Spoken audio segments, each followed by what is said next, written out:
prior to my assumption of office in May 2007, I promise that neither your life nor your state will be the same again.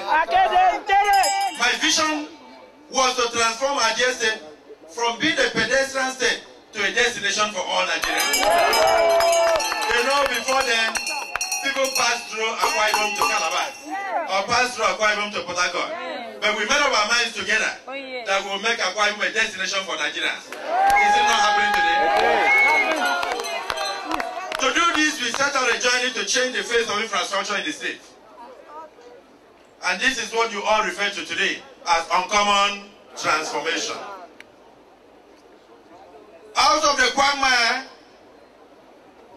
that we found as bad and deplorable roads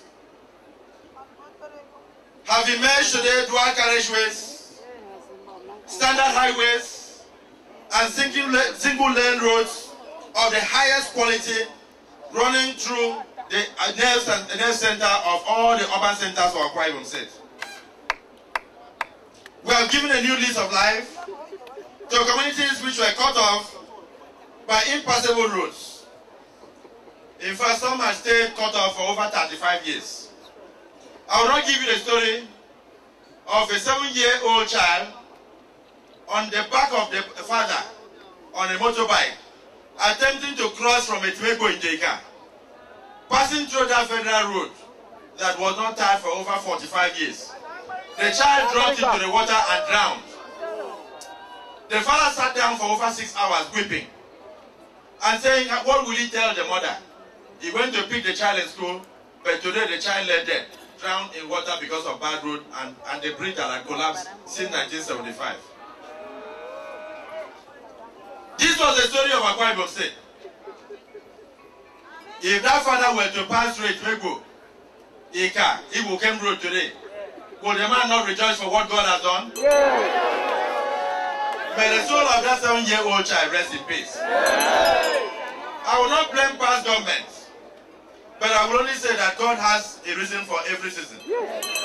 At God's appointed time, things must change. Yeah. And change has come to Akwa Ibom State. Yeah. Over 205 roads with more than 650 kilometers have been rehabilitated and some constructed afresh. Over 200 kilometers of federal highways have been reconstructed in Akwa Ibom State. Critics claim that in fact, if we were to look at the criticisms from people, what are we doing with federal roads? I would have answered them. Majority of those that died before I came into office, were they federal workers? Were they not Akwa Ibom people who had accidents on those roads? If we continue to abandon those roads for the period that federal citizens will come and die, we would have lost more of our people. Our people suffered untold hardship, even on this Merikritam road. If we are going to Calabar, you cannot pass through it in 1 hour, a distance of 10 minutes. Even your governor standing here, my village is by the roadside, on Itoregbana Bank Road. They say it's part of the federal highway from Maya. For 27 years, I could not access the bank, a distance of 8 minutes. To God be the glory today. Can't you reach in 10 minutes? We have changed even the face of Uyo, our capital city, through massive road construction, over 38 brand new urban roads. Today, we have concentric flyovers in Akwa Ibom State. A young man came around here with his jeep. He stayed on top and climbed on top of the jeep and raised his hand. He said, somebody should tell me, am I in New York or in my city? Am I in New York or in my city? And I said, you are in Uyo, in Akwa Ibom State. And you ain't seen nothing.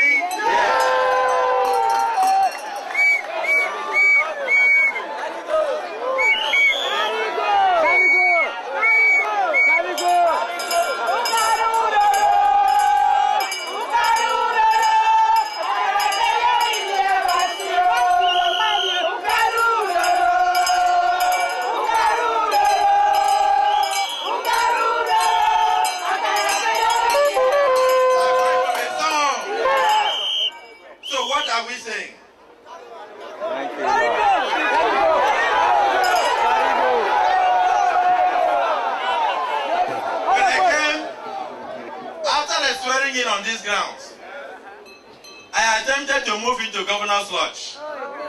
What I met there shocked me. A dilapidated government lodge with decayed infrastructure. Some of the rooms had moles. Over 18 leaking holes with pails on the corridors to collect rainwater.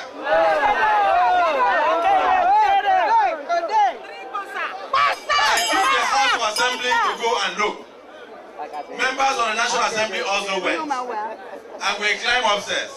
At the end, I knew that that lodge did not befit the new Akwa Ibom of our dream. I knew that we have won awards as the cleanest and most honest people in Nigeria.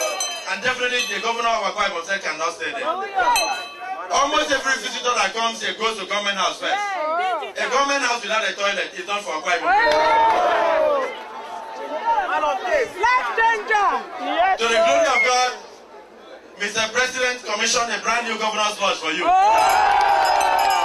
stands today as the pride of Akwa Ibom State. I don't want to mention this.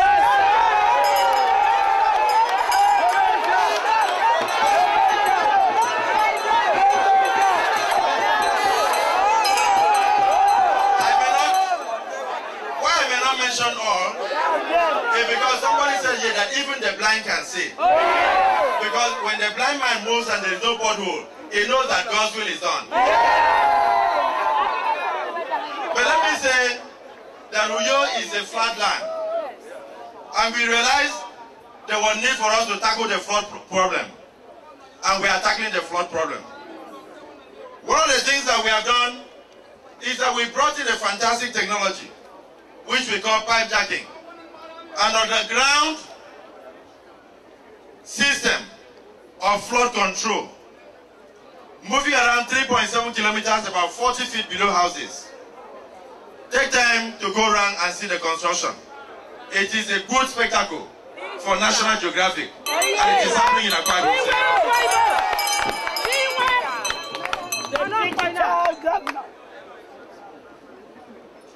Well, you have to know that this is the first ever underground drainage system of that nature in the whole of Africa. Let me assure you that we are tackling other flood problems that you have noticed in some urban places in the state. And I assure you that succor will soon come to you. Amen. I did assure our people that government is a continuum, and therefore that I will pursue projects and initiatives that started with the last administration. I assured you at that time that I will ensure prudent use of your resources. Today, you have noticed that we did not only pursue the projects we met on ground, but we have completed them. And that accounts for the completion of the Lumeridian Hotel with the best golf course in West Africa. That accounts for the independent power plants that is giving you 191 megawatts of electricity. That accounts also, I don't know whether I should leave a chapter for the international airport, but I can tell you that you have the best runway in the country. The lighting system is so fantastic that they refer to it as the pilot's paradise.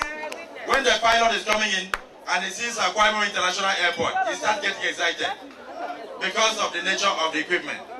It has nothing to do with weather. To God be the glory.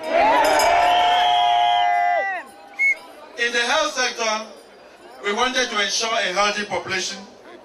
Not only did we go around the state rehabilitating the existing health facilities. You go to Ikeregbene, you go to Eket, you go to Equitaro. If you go to Eket, you will be shocked when you enter Emmanuel Hospital. Right from the gate, you will get well without seeing a doctor.